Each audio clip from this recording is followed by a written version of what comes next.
வணக்கம். பேச்சி சமையலேருந்து மளிகா பேசுகிறேன். இந்த வீடியோவை முழுமையாக கடைசி வரைக்கும் பாருங்கள். இன்றைக்கி இந்த வீடியோ 200வது வீடியோ. இவ்வளோ நாள் பார்த்த அனைவருக்கும், இனிமேல் இந்த வீடியோவை பார்க்க போகிற அனைவருக்கும் ரொம்ப நன்றி. அதனால் ஸ்வீட் தான் செய்ய போகிறோம். அந்த ஸ்வீட்டு ரொம்ப சீக்கிரமாகவும் ரொம்ப சிம்பிளாகவும், ஆனால் சுவை ரொம்ப வித்தியாசம், நல்ல சுவையாக இருக்கும். அந்த ஸ்வீட் பேர் மில்கேஷ். வாங்க வீடியோக்குள்ளே போய் எப்படின்னு பார்க்கலாம். ஃபஸ்ட்டு அடுப்பில் ஒரு கடாய் ஒன்று வச்சுருக்கேன். சட்டி காயுது. 1 கப் கடலை மாவு இதில் போட்டு நல்லா வறுத்துக்கலாம். லைட் ப்ரௌன் வர்ற மாதிரி வறுத்துக்கலாம். பாருங்கள், கலர் மாறலை, ஆனால் நல்லா வறுவிட்டுருச்சு. நல்லா ஒரு வாசம் வருது. இப்போ எடுத்து ஒரு பிளேட்டில் கொட்டி வச்சுக்கலாம். பாருங்கள், அதை கொட்டி வச்சாச்சு. கடலை மாவு 1 கப் எடுத்திருந்தோம். 1.5 கப் சர்க்கரை. தண்ணி இந்த சர்க்கரை முழுகிற அளவுக்கு தண்ணி ஊற்றினா போதும். இது போதும்.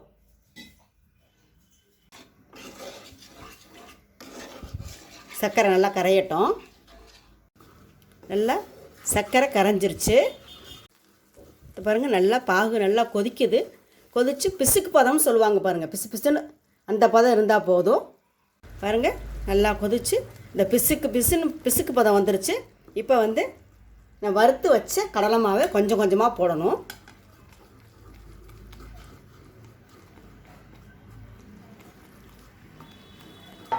இப்போ கட்டி இல்லாமல் கிளறணும். கட்டியெல்லாம் நல்லா கரைஞ்சிருச்சு பாருங்கள்.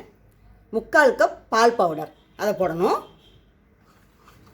அது நல்லா போட்டு மிக்ஸ் பண்ணணும். எந்த கப்பில் அளக்குறோமோ அதே கப்பில் எல்லாமே அளக்கணும். 1 டீஸ்பூன் கொக்கோ பவுடர் அதை போட்டு நல்லா மிக்ஸ் பண்ணலாம்.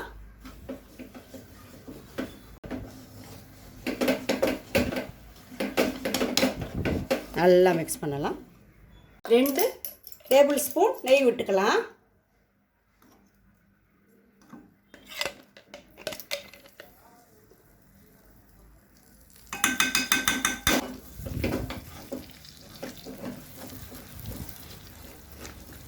பாருங்கள், இப்போ ரெடி ஆகிடுச்சுங்க. மில்கேஷ் ஸ்வீட் ரெடி ஆகிடுச்சு. நெய் தடவுன பிளேட்டில் கொட்டிடலாங்க. பிளேட்டில் கொட்டியாச்சு. இப்படி பரப்பி விடலாம்.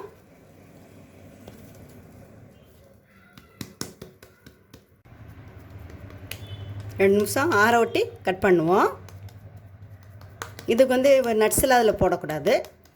போட்டால் போட்டுக்கலாம். இந்த மைசூர் பாகு மாதிரி ப்ளைனாக தான் இருக்கணும். அப்போ தான் நல்லாயிருக்கும். ஆற ஒட்டி பார்க்கலாம். கட் பண்ணலாம். என்ன இல்லை, கட் பண்ணியாச்சுங்க. கொஞ்சம் ஆறட்டும். நல்லா சூடு இருக்குது. ஆற ஒட்டி பார்க்கலாம். எல்லாம் ஆறிடுச்சு. வேறு ஒரு பிளேட்டுக்கு ட்ரான்ஸ்ஃபர் பண்ணிடலாம். எப்படி இருக்குன்னு பார்க்கலாம்.